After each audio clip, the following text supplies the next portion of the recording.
Jaya Radha Madhava Kunja Bihari.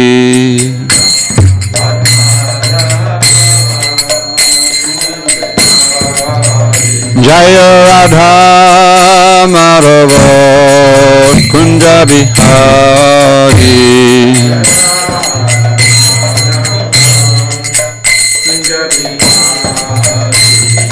Gopijana Vallabha Girivardhari.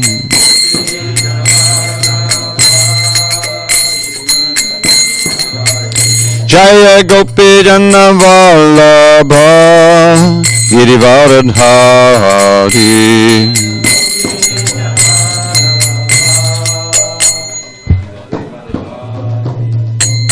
Yashodanandana Bhajana Ranjana.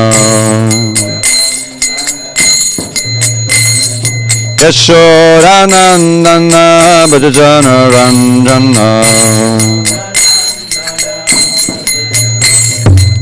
Yamuna Tira Vanachari. Yamuna Tira Vanachari.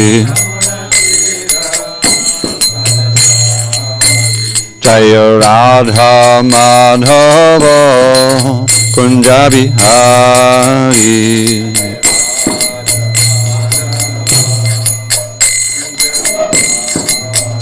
Jaya Radha Madhava Kunja Bihari.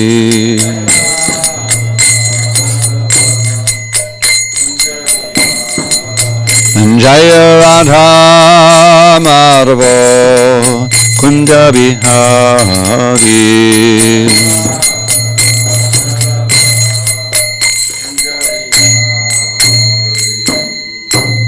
Jai Om Vishnupada Paramahamsa Parvajikacharya Ashtotar Tata Shri Srimad Divine Grace Srila A.C. Bhakti Vedanta Swami Prabhupada Ki Jai. ISKCON BBT Founder Acharya Srila Prabhupada Ki Jai. Jai Om Vishnupad Paramahamsa Parvajikacharya Ashtotar Tata Shri Srimad Divine Grace Srila Bhakti Siddhanta Saraswati Thakur Ki Jai. Ananta Koti Vaishnavinda Ki Jai. Namacharya Srila Haridas Thakur Ki Jai. Grantharaj Srimad Bhagavatam Ki Jai. Samaveta Bhaktavrinda Ki Jai. All glories to the assembled devotees. All glories to the assembled devotees. All glories to the assembled devotees. All glories to Shri Guru and Gauranga. Okay. Oh no. All right, give me a second here. Sorry.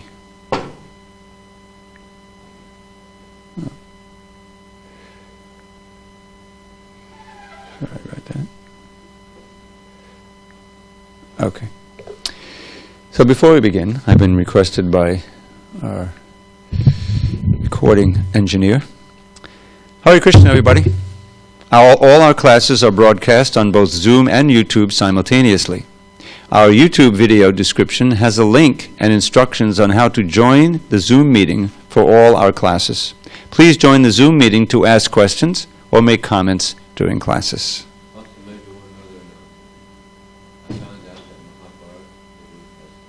Oh no.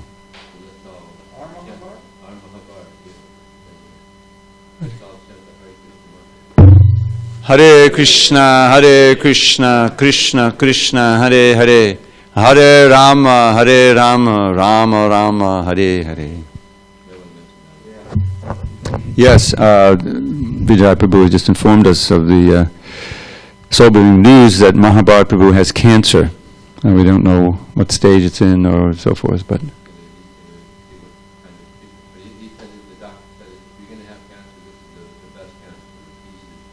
Okay, well that's good news. Then let me pass that along. That this cancer is easily treatable, so there's a good chance he'll recover. But we should continue to pray for his recovery. Hare Krishna. Yes, Prabhu. Yeah, we haven't mentioned that yet. That's a devotee named Karnamrita, the husband of Archana Siddhi, who's written many BTG articles and well known as a counselor for devotees. And Karnamurti here visited here some time ago. You were here, and he gave some very nice classes and home programs. Yeah, and Vishal.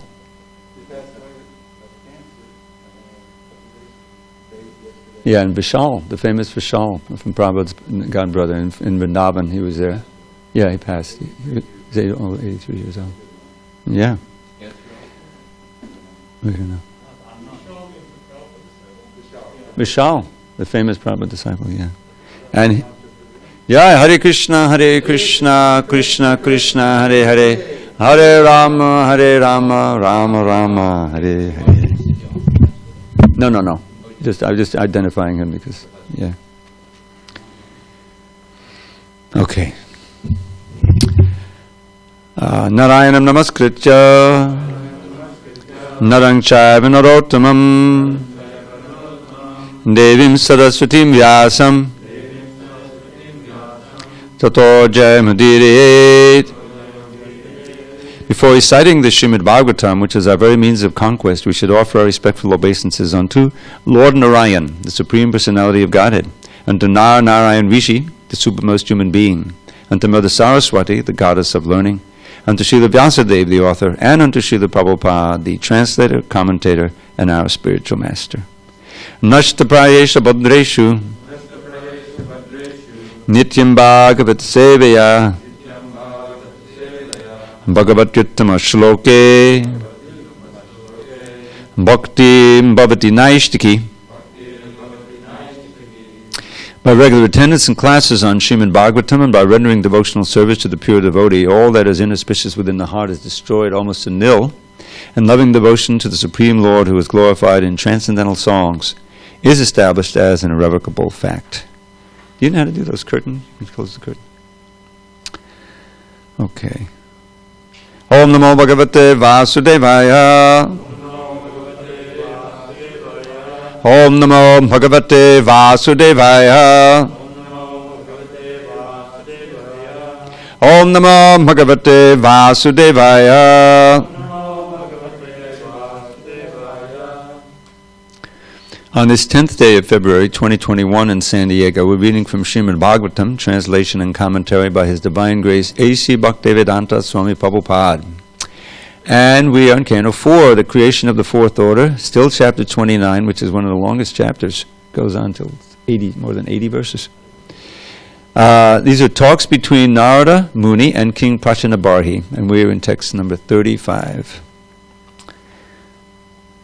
Now, before we do our word by word, I think we should establish a system. I did some research, and this is what Prabhupada would have them do. They would chant one word at a time, and then chant the first line, one word, because that makes sense. In other words, you get the pronunciation, then you use it in your chanting of the line. So do it that way, and that'll count as one repetition, and then I'll do two, and then we'll chant. Okay, that's it. I think it was bona fide system. Arte yavidyamane pi arte yavidyamane pi Sangsrutir nanivartate Sangsrutir nanivartate Manasa linga rupena Manasa linga rupena Swapne vicharato yatha Swapne vicharato yatha Arte hi vidyamane pi Sangsrutir nanivartate Manasa linga rupena Swapne vicharato yatha Arte hi vidyamane pi Sangsrutir nanivartate Manasa linga rupena Swapne vicharato yatha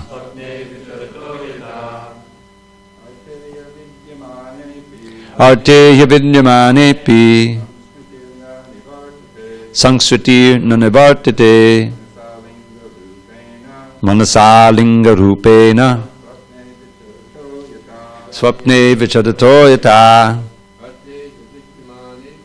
arte vidyamane Sangshuti nanivartate Manasalinga rupeni Vichadato yata Arte vidyamanepi Sangshuti nanivartate Manasalinga rupena Swapte vichadato yata Arte vidyamaneti Sangshuti nanivartate Manasalinga rupena Apche vachadatoyata Arte factual cause He certainly Avidyamani not existing Api although Sangshritihi material existence Na not Nivartate ceases Manasa by the mind Lingarupena by subtle form Swapne in a dream Vichadataha acting Yata as. Translation, Narada Muni continuing to speak to King Prachanabarhi. Sometimes we suffer because we see a tiger in a dream or a snake in a vision. But actually there is neither a tiger nor a snake. Thus we create some situation in a subtle form and suffer the consequences. These sufferings cannot be mitigated unless we are awakened from our dream. Purport. As stated in the Vedas, the living entity is always separate from two kinds of material bodies, the subtle and the gross. All our sufferings are due to these material bodies. This is explained in the Bhagavad Gita 2.14. Mata sparshasta konteya shitoshan sukadukadaha agama pahino nityas tang tatikshwasva bharata. O son of Kunti, the non-permanent appearance of happiness and distress and their disappearance in due course are like the appearance and disappearance of winter and summer seasons. They arise from sense perception, O scion of Bharat, and one must learn to tolerate them without being disturbed. Lord Krishna thus informed Arjuna that all the distresses brought about by the body come and go. One has to learn how to tolerate them.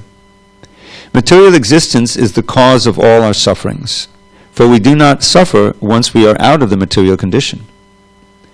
The Vedas therefore enjoin that one should factually understand that he is not material but is actually Brahman, Aham Brahmasmi. This understanding cannot be fully realized unless one is engaged in Brahman activities, namely devotional service. To get free from the material conditions, one has to take to Krishna consciousness. That is the only remedy. Om Jnana Timarandasya Jnanandana Shalakaya Chakshu Unmidatam Mena Tasmai Shri Gurave Namaha. I was born in the darkness of ignorance, but my spiritual master Srila Prabhupada opened my eyes with the torchlight of knowledge. I offer my humble obeisances unto him and to all members of Sri Parampara. So, having heard this extensive allegory in previous chapters, and now Narada's explanation of it in this chapter, we're now coming to the final summary of the lesson that's being imparted here. And just to point out, once again, I pointed out several times that there's one verse that appears 5 times in the Bhagavatam. Well, this is one sample, what we're reading here. Although the last 2 lines are slightly different, but the meaning is here. And in this very chapter, near the end, at text 73, the verse appears again. The same verse. You can see how important this is. So this verse and its idea is really giving a insight, an explanation of how our illusion, our suffering and an illusion in this world continues on and on, life after life. And Narada Muni will continue to explain the process of transmigration, depending on our mind. It's the materially conditioned mind that carries the soul to the next body. That's explained very graphically in the 15th chapter of the Bhagavad Gita. So the mind is everything. The mind is really the source of our bondage, and also the way in which we become free, by learning how to train the mind to be attached to Krishna rather than to attach to the things of this world. But here the idea is, arte means, in fact, is avidyamana, means not existing. Samsatir. Samsatir means the sufferings, generally the sufferings of birth, old age, disease. And it's the same word as samsara, a different form of it. So he says those sufferings in samsara do not cease, because manasa linga rupena. Now the form that's is a subtle form in the mind. A linga is a subtle form. Linga rupa, just like a dream. We experience it all the time. When we sleep at night, we enter a whole different reality. Sometimes very pleasant, sometimes very scary, in a nightmare. And we know in the morning when we wake up, if it's a nightmare, thank God that was just a dream, right? But you remember, wow, I was sweating here. I was scared. Maybe you wake up screaming, right, if it's really a bad dream. But then you realize, oh, it was all in the mind. It's all in the mind. So I remember this graphically because back in the old audio tape days, we had a whole set. You may remember the old timers, the yoga system tapes. That was a set in and of itself. And it was very, one of the highlights of listening to Prabhupada's lectures, those yoga system tapes. And in there, I think it's in that series of tapes, he talks about the daydream and the night dream. That really there's no qualitative difference. Although we take this to be reality, it's no more real than the dream we have at night. And it's the same idea as this mrigatrishna, the mirage. A mrigatrishna is something that the animal thirsts after. It's gotten that way. It's because it's commonly seen in a desert. Something, you'll have some deer or animal, and you see the reflection, and they go out into the desert, they die, from that.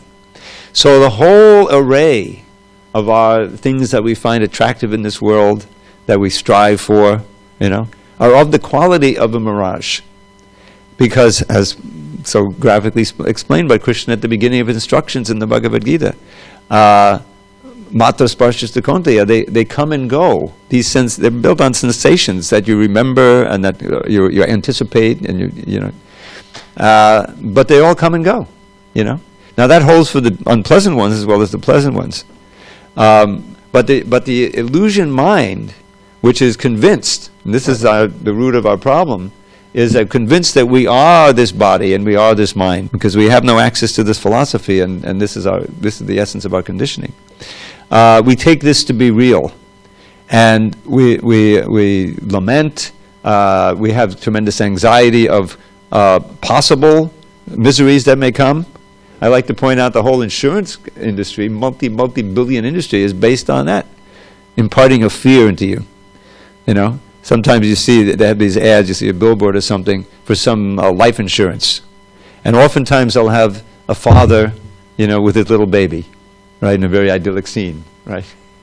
What'll happen to the baby if you die, Oh my God, it'll suffer so much, so let me buy the insurance, you put out so much money.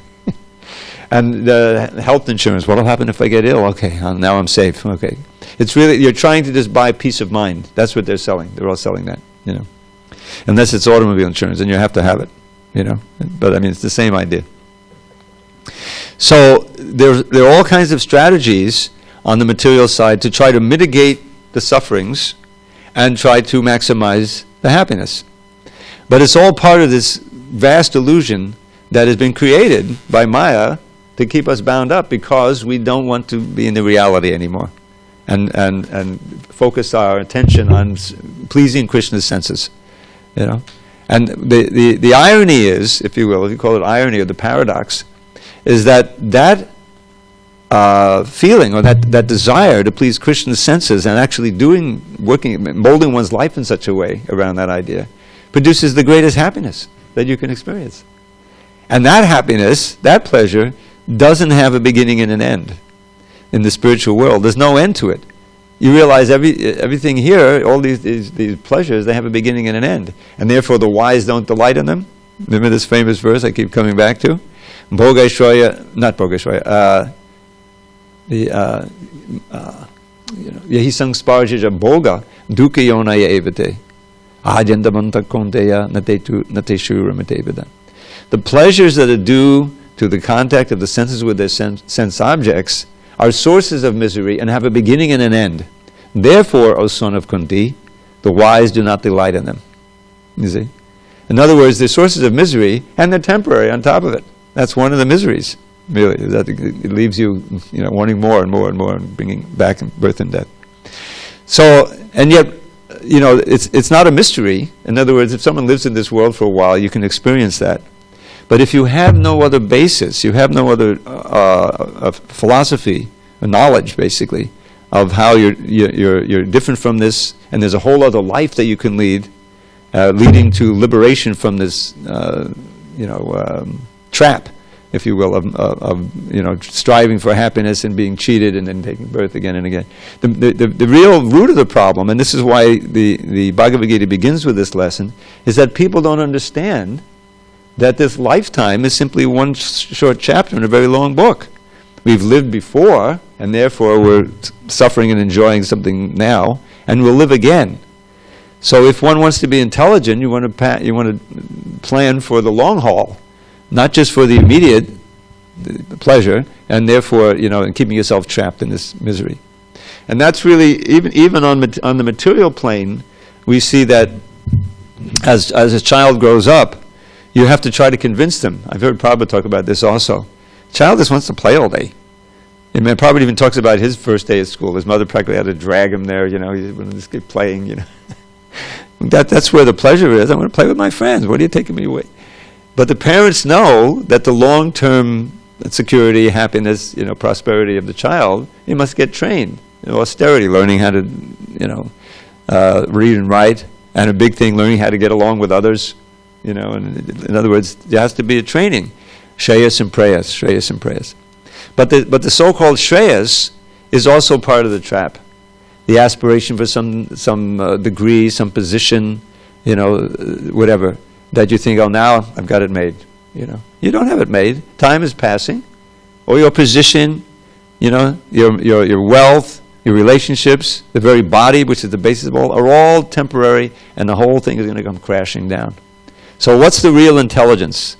The intelligence is that we're enjoined upon, and in this phrase, I learned this even before I came to Krishna consciousness, I think in Amala Bhakta's ashram somewhere. It's very famous. Asatoma, what's it? Tamasoma sadgamaya. Asatoma sadgamaya. Mrityuma amitam gamaya. It's that there's two ways of understanding it. The way Prabhupada always translates this ma is don't. Right? Could be is a word for not. Don't stay in the darkness. Come to the light of enlightenment. Don't stay within the temporary material world. Come to the eternal world. Don't stay in Martyaloka, in the world of death. Come to or go to the internal spiritual world where there's no birth and death. So that's a very strong injunction. You probably learned that as children, right? In India, isn't it? I'm sorry.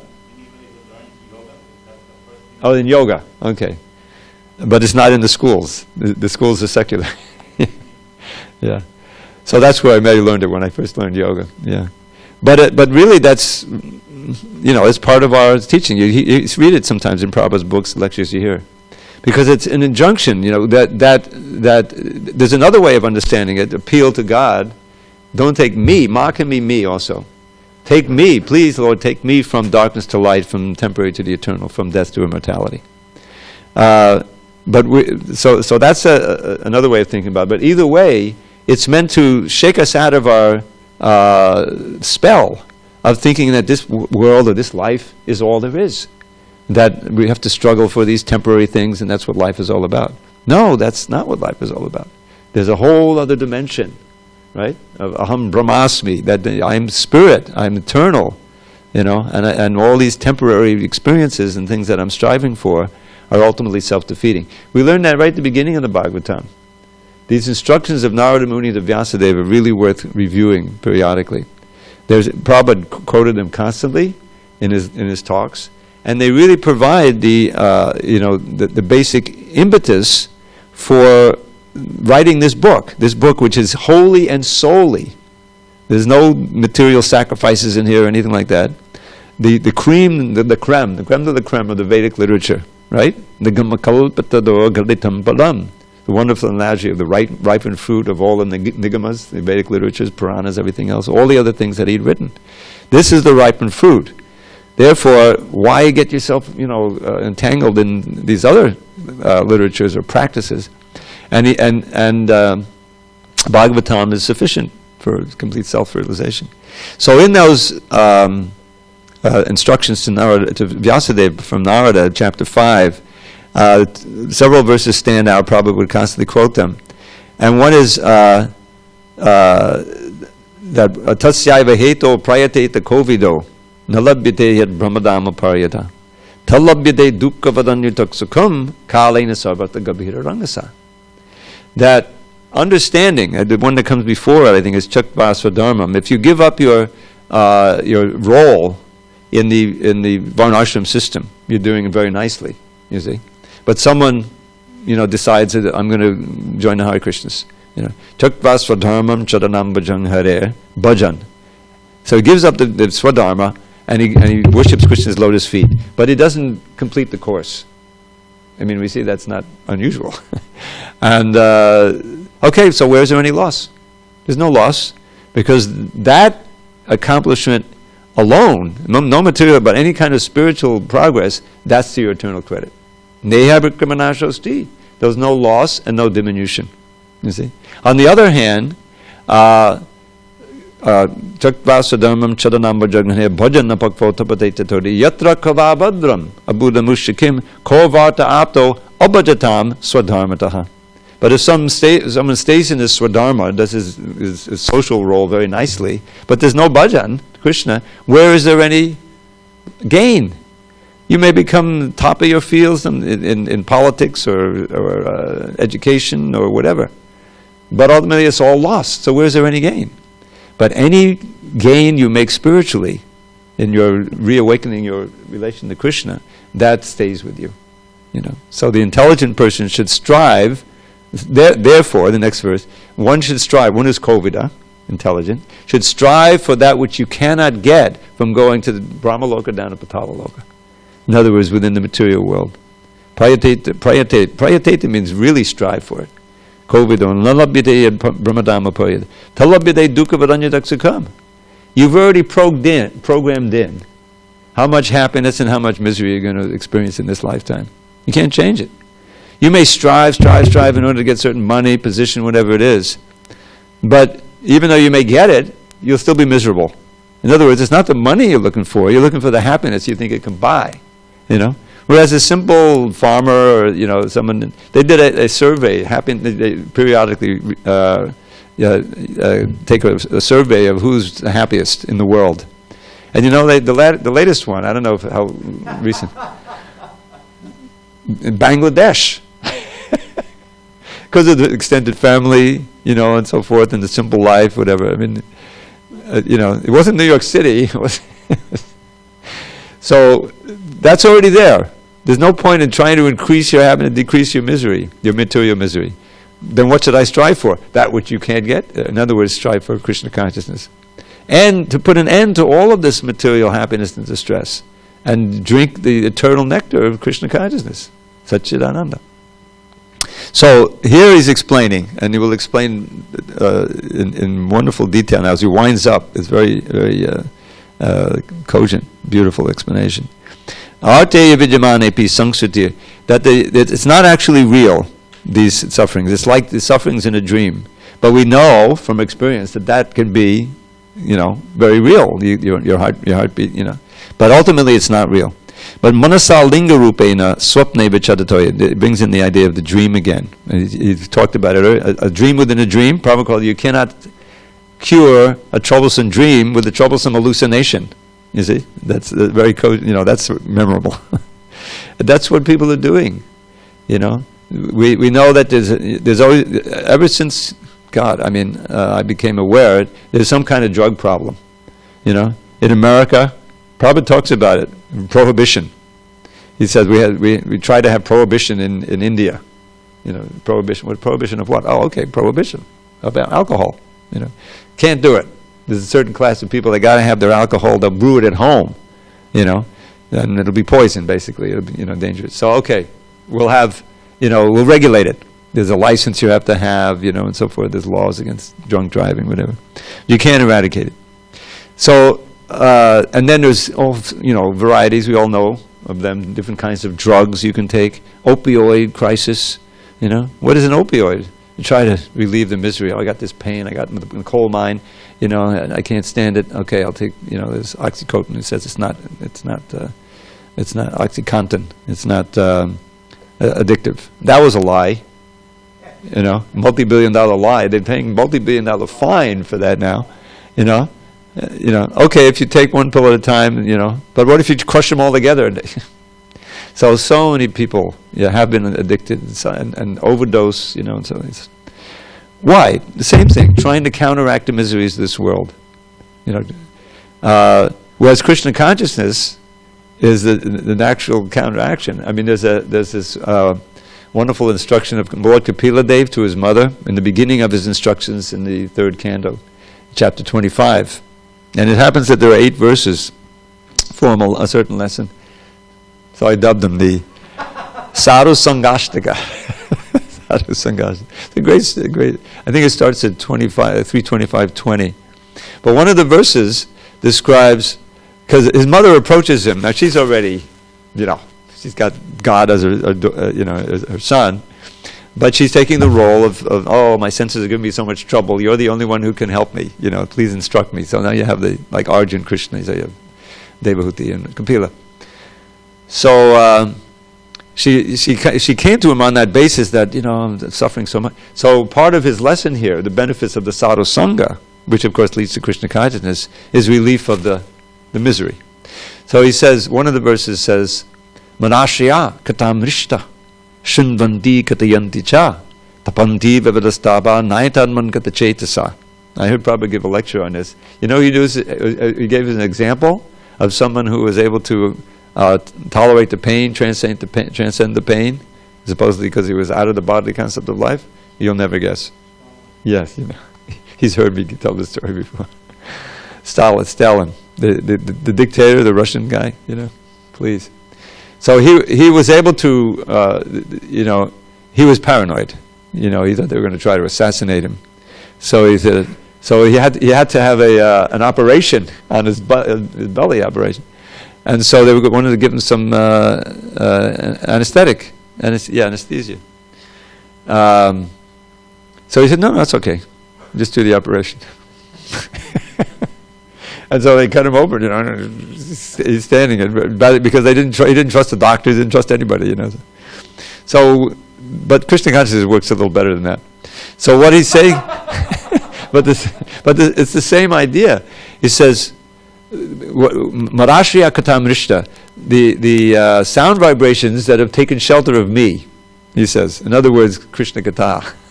Marashriya katam rishta, we're very sweet. Shunvanti katayanti, they're always hearing and chanting, the sadhus.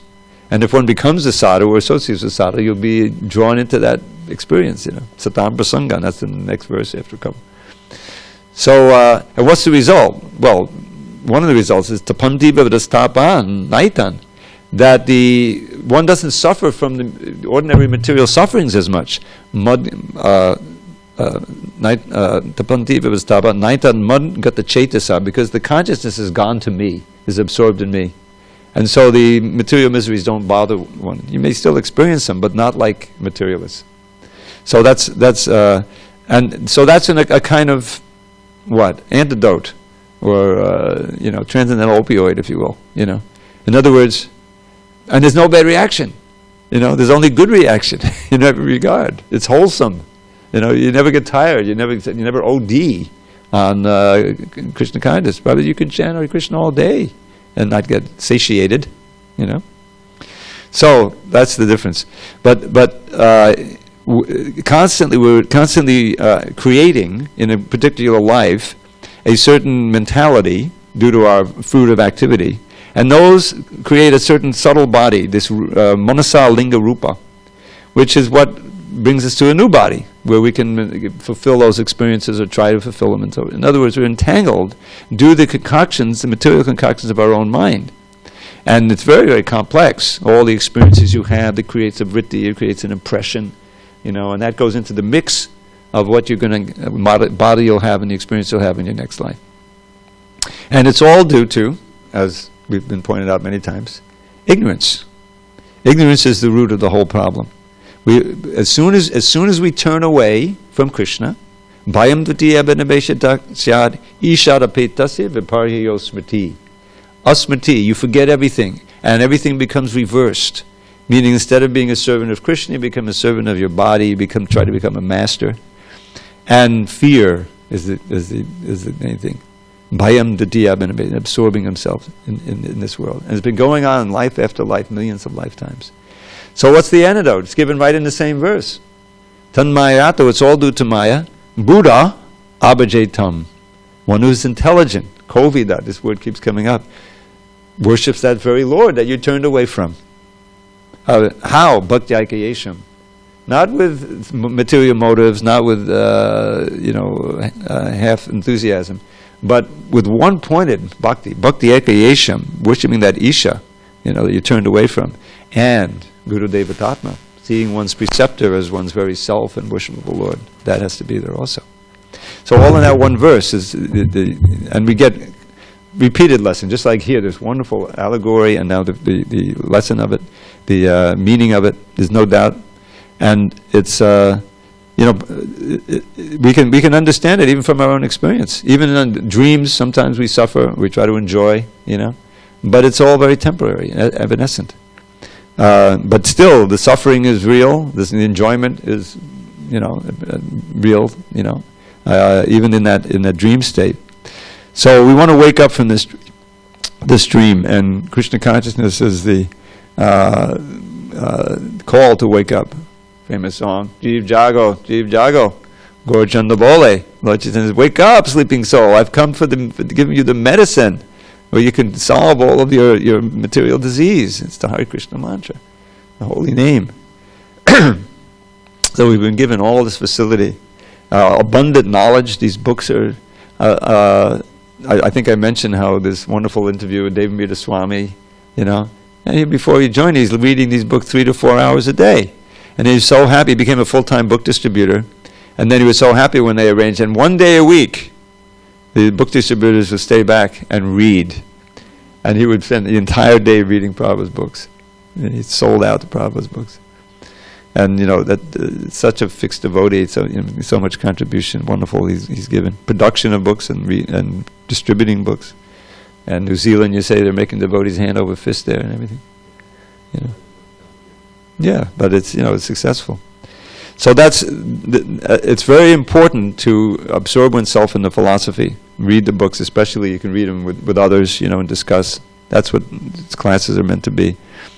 So because it helps to give one determination, and it nourishes one's faith.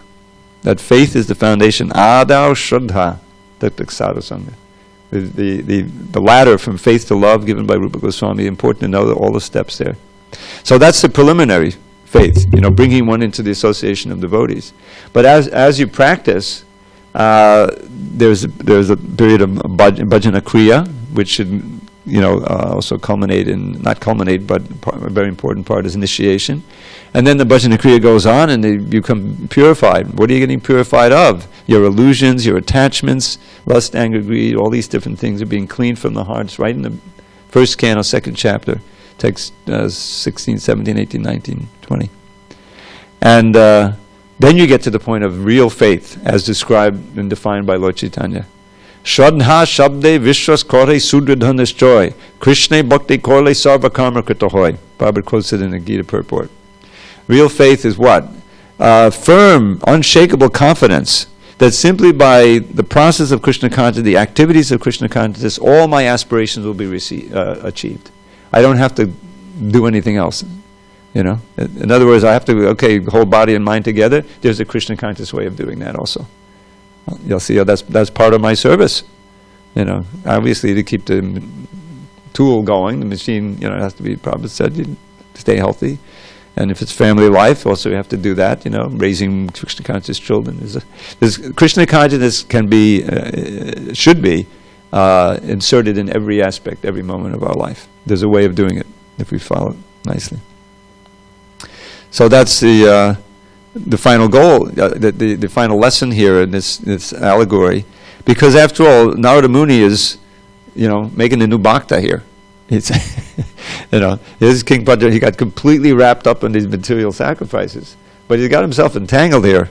All these animals are waiting, you know, all this sacrifice, and he's being enlightened. Narada Muni he always gives just what you need, and here he's giving a very lengthy explanation of Krishna consciousness, and how even in the Vedas, you know, we have to pick and choose. It's so vast. You can get entangled in the material part of the Vedas, the Karmakanda section, and can get completely absorbed in that aspect. And because the natural desire, the basic thing is, this desire to please the body and itself. You know, you think, well, I want to do it, you know, properly. I don't want to do it sinfully. So therefore, I'll pray to Shiva or pray to Kali, you know, to fulfill my needs. You know, but that's foolish. That's not going to solve your problem, and it's dangerous because next time you come back, it may be 2010. You know, it may be 2040, and India, you know, and the Kali Yuga has progressed. And it's a secular state now. We're not teaching that, you know. And you get too much enwrapped, and you're totally involved in materialism.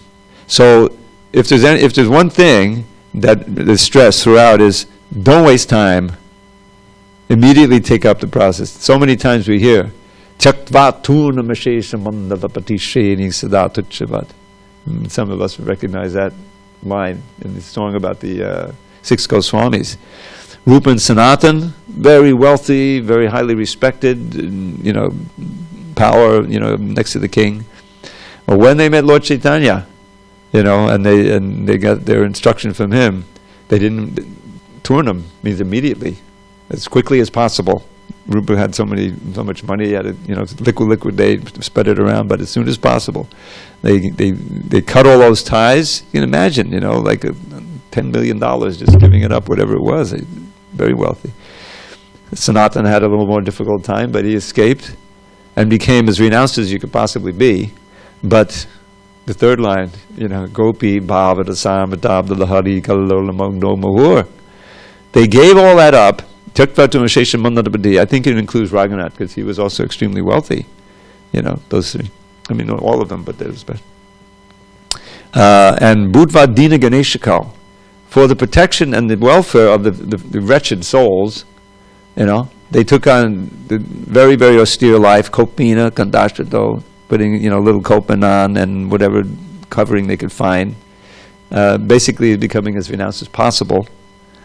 And then writing books, you know, and when possible, when it came, they would build temples, and showed by their example the most ecstatic lifestyle. You know, much, you know, more happiness or joy than can possibly be experienced by these hedonists, for God's sake.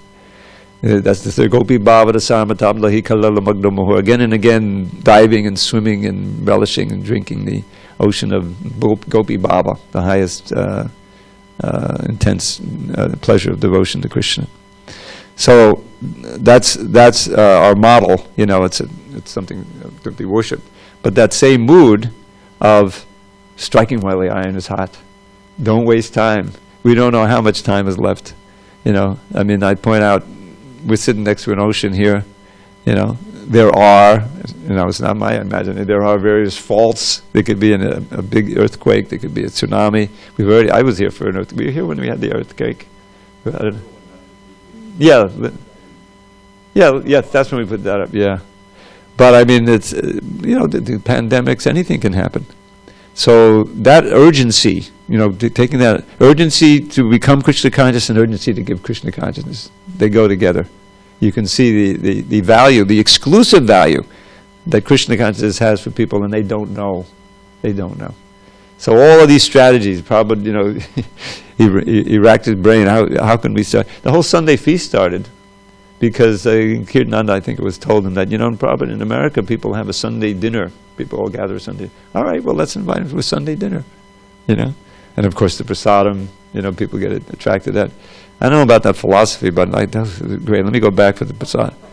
And then before long, you get into the kirtan and read a book, and it's all over. So it's that's the whole program, is to become Krishna conscious, which is the best thing we could possibly do for our lives, and to help as many as others become Krishna conscious. And that Lord Chaitanya showed the model. He had the external reason for coming, to give Krishna consciousness, which he did massively in India, and he showed by his own life the highest pinnacle of Krishna consciousness. So there you have it.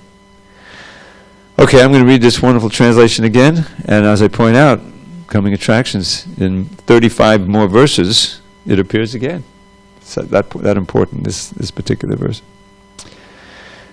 Sometimes we suffer because we see a tiger in a dream or a snake in a vision, but actually there is neither a tiger nor a snake. Thus we create some situation in a subtle form and suffer the consequences. These sufferings cannot be mitigated unless we are awakened from our dream. Any comments and questions? And that includes our people online.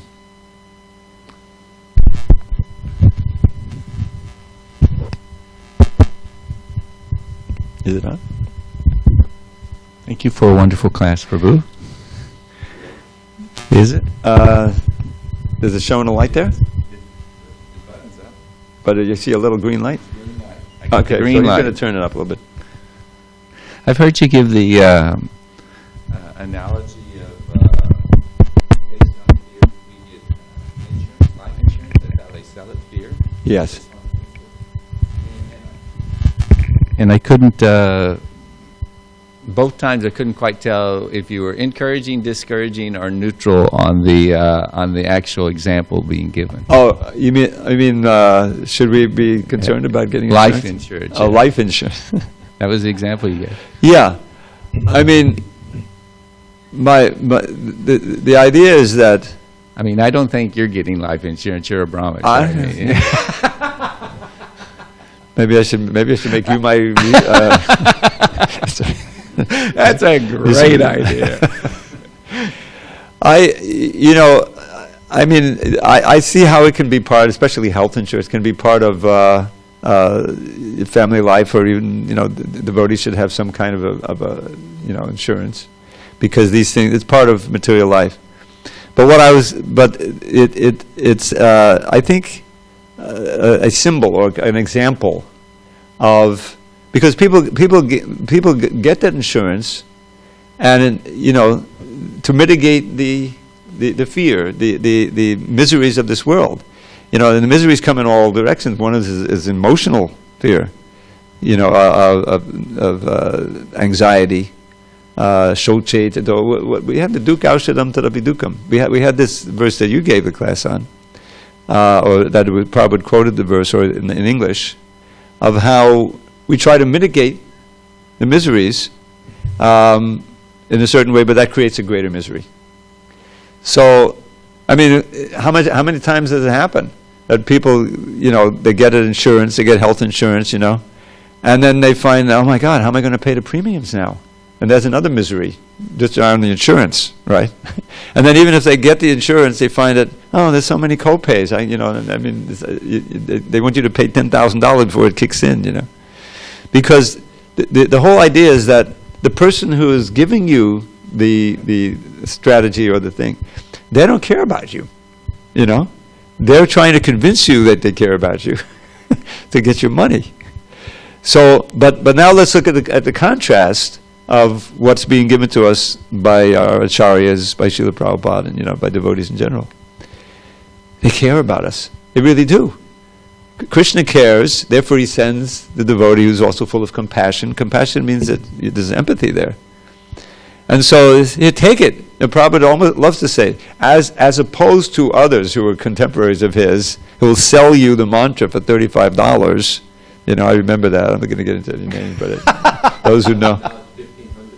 $1,500, yeah, inflation. Probably the same one word mantra, the same little. You got one, right? Unbelievable. Man. Prabhupada said, take it. It's free. Hare Krishna, Hare Krishna. It's the Maha Mantra. You can get the best for it. Give it free. Just take it. That's, if someone is a little sensitive, say, well, this is the reality. This is real. And so, the material insurance has its place, even in devotional life. I'm not going to say it's not there.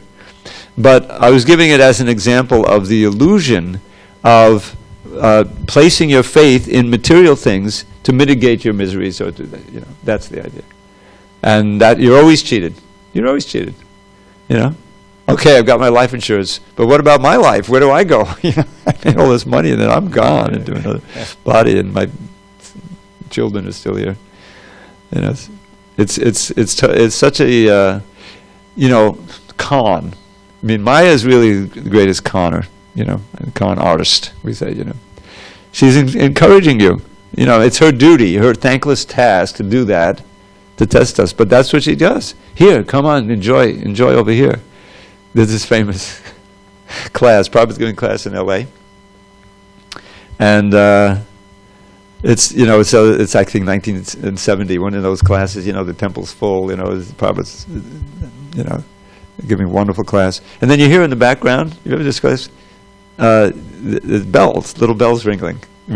Finally, Prabhupada stopped because what is that? And I think it's Vishajan says, "Oh, Prabhupada, that's just the ice cream man. He's come to sell ice cream to the children, like that."